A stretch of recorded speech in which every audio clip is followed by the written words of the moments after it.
Farex एक powder होता है जो बच्चों को पिलाया जाता है पानी में घोल के, और बच्चा जब छोटा होता है तो जो वो पोटी करता है तो वो खुद साफ नहीं हो सकता, स्नान खुद कुछ नहीं कर सकता, टॉयलेट करता है तो डायपर पेपर भी वो जो है वो डायपर भी खुद चेंज नहीं कर सकता, सब कुछ उसकी मम्मी ही करती है। तो इस तरह के जो बच्चे होते हैं उनको फेरेक्स पाउडर पिलाया जाता है, इसलिए ऐसे बच्चों को कहते हैं फेरेक्स बेबी।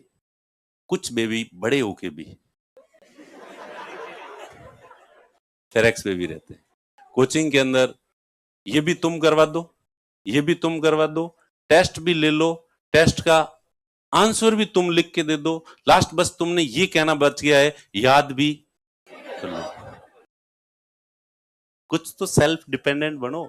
मोदी जी कह रहे हैं आत्मनिर्भर भारत। फिर इसमें हम टीचर्स ने कई बहाने बना रखे हमने, तो इसलिए एक तो तुम्हें फेरेक्स में भी नहीं बनना है, एक तो खुद के दिमाग को एक्टिव करना है, और खुद तुम क्या करोगे फिर जब सब कुछ ही हम करेंगे, जबकि हम तो एग्जाम में जाके एग्जाम देने से रहे, एग्जाम तो तुम्हें देना है। इसलिए ज्यादा से ज्यादा प्रैक्टिस तो तुम्हारी होनी चाहिए, इनोवेशंस तुम्हारे होने चाहिए। सब रटी रटाई हम आइडियल आंसर दे देंगे, सब रट लोगे, सब लिख देंगे, क्योंकि स्प्रिंग बोर्ड के नोट्स तो सारे बच्चे पढ़ते हैं, भले कोचिंग नहीं करते हैं वो भी पढ़ते हैं, वो भी रट लेंगे, सारे एक जैसे आंसर लिख देंगे, पास कौन होगा? पास तो वो ले दे के उतने ही होंगे। इसलिए करना तो तुम्हें अपनी तरफ से कुछ पड़ेगा। ठीक है, तो कोचिंग का काम आपको फेरेक्स बेबी बनाना नहीं है। ओके, कोचिंग का काम है तुम्हें आत्मनिर्भर बनाना। और इसके लिए एक किस्सा कहा जाता है कि एक बच्चा था, उसकी माँ बहुत बीमार थी, उससे काम पे नहीं जाया जा रहा था, तो पड़ोस में एक कोई मछली पकड़ने वाला था, तो बच्चा उसके पास गया, और वो एरिया ऐसा था जहां मछली खाते हैं। अब तुम में से कोई नहीं खाता होगा तो वो कहेगा ये कैसी बात सुना दी, रोटी का ही कह देते। तो वो उसने कहा कि भाई भैया भैया एक मछली दे दो, मेरी माँ बहुत बीमार है, वो खाना नहीं बना सकती, वो कमाई पे भी नहीं जा सकती, तो प्लीज हेल्प कर दो।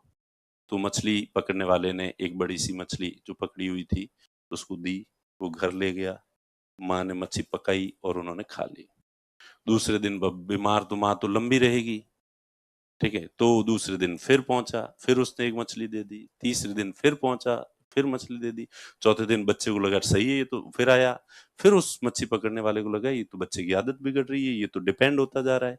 तो चौथे दिन मच्छी वाले ने कहा कि इधर आ, देख रोज रोज ये मांगने की आदत गलत है, अब मैं तुझे खुद ही सिखा देता हूँ कि मच्छी कैसे पकड़ते हैं। और फिर उसने वो कांटा लिया मच्छी पकड़ने वाला, उसके आगे आटे की लई लगाई, पानी के अंदर डाला और उसको बताया कि देख यूं हिलाता रहे इसको, जो ही तुझे लगे कि ये कहीं अटक गया है एकदम से जोर से खींच दे, मच्छी बाहर आ जाएगी। धीरे धीरे खींचा तो मच्छी भाग जाएगी। सीख गया। तो कोचिंग इंस्टीट्यूट का काम रोज तुम्हें मच्छियां देना नहीं है। हम चाहते हैं कि हम तुम्हें मच्छी पकड़ना सिखा दें, ताकि तुम अपने लेवल पे रोजाना तुम्हारे सामने जो भी बुक्स आए, जो भी नोट्स आए, जो भी आर्टिकल्स आए, उनसे तुम काम की चीजें खुद सेलेक्ट कर सको। तो बी सेल्फ डिपेंडेंट, ज्यादा से ज्यादा डिपेंड मत बनो, अपने आप पे भरोसा रखो। और मैं शर्तिया कहता हूं कि तुम में से सेलेक्ट वही होगा जो सेलेक्ट होने के लिए बना है, जिसमें सेलेक्ट होने की काबिलियत है। हम किसी का सिलेक्शन नहीं करवा सकते, और जिसको सेलेक्ट होना है वो भले ही यहां नहीं आता तो भी वो सेलेक्ट होता। तो व्यक्ति अपनी काबिलियत से सेलेक्ट होता है। मैं फिर कह रहा हूं आप लोगों को, कोचिंग इंस्टीट्यूट के भरोसे सिलेक्शन नहीं होता है। सिलेक्शन में कोचिंग इंस्टीट्यूट का रोल 20% होता है, 80% रोल स्टूडेंट का खुद का होता है। और ये बात हमेशा अपने दिमाग के अंदर रखें, और कि मुझे भले ही कोचिंग में अच्छा पढ़ाया जाए, नहीं पढ़ाया जाए, तो भी मुझे सेलेक्ट होने से कोई नहीं रोक सकता। अगर इतना कॉन्फिडेंस है आप में तो आप सेलेक्ट होंगे। और आपको कि अगर कोचिंग वाले सही से पढ़ाएंगे, कोचिंग वाले ये भी सही कर दे, वो भी सही कर दे, सब कुछ सही हो जाए, तो फिर मैं सेलेक्ट हो जाऊंगा, अगर ऐसा सोच रहे हो तो भाई ओ संग द्वार के दोरो पूगे। अब इतनी सिंपल सी तो बोली है मैंने, ओ संग द्वार के दोरो पूगे। दोरो मतलब नहीं पता, मुश्किल से। संघ यानी पहले जो एक समूह होता था जो द्वारका रवाना, हमारे उधर पश्चिम राजस्थान की तरफ द्वारका जी जाने का बहुत प्रचलन था, और द्वारका जी जाते थे तो घर वालों को बता के नहीं जाते थे, क्यों? घर वाले परमिशन देते नहीं थे।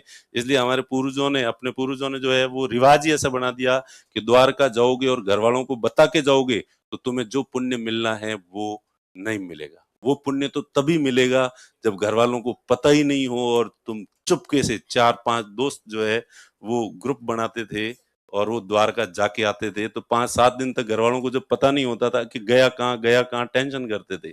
फिर वो पता करते कि वो फलाना ही कोनीन, फलाना ही कोनीन, फलाना ही कोनीन। ये 5 हाथ टबरिया एक साथ गायब हुआ है। फिर वो अंदाज लगा देते थे कि जरूर ये द्वारका गए। तो वो जो ग्रुप होता है उसको कहते हैं संघ। अब उसमें शुरू में ही कोई मरी मरी पोची बातें करते थे और कमजोर दिल के होते थे, गर्रा कूटीन, खो जाएंगे कहीं ऐसे, तो कि भाया रे ओ संग द्वार के दोरोज गए। ठीक है, तो इसका ओरिजिन वहां से है। फिर वापस जब आते थे वो द्वारका से तो फिर पूरे गांव वाले घर वाले उनका खूब स्वागत समारोह करते थे, ढोल नगाड़े बजाते थे और गांव वालों के लिए भोजन रखते थे सबके लिए। तो ये कुछ चीजें ऐसे होती थी। चलो खैर, ये है अभी भी आपके गांव में या नहीं है? नहीं है तो हमारे उधर द्वारका का होगा, आपके उधर इधर का किसी धार्मिक स्थल का होगा। सांवरिया जी के लिए सांवरिया जी तो इतना नजदीक है ऐसे। हरिद्वार जाने का टाइम लेट आता है। हरिद्वार वाला इसमें शामिल मत करो।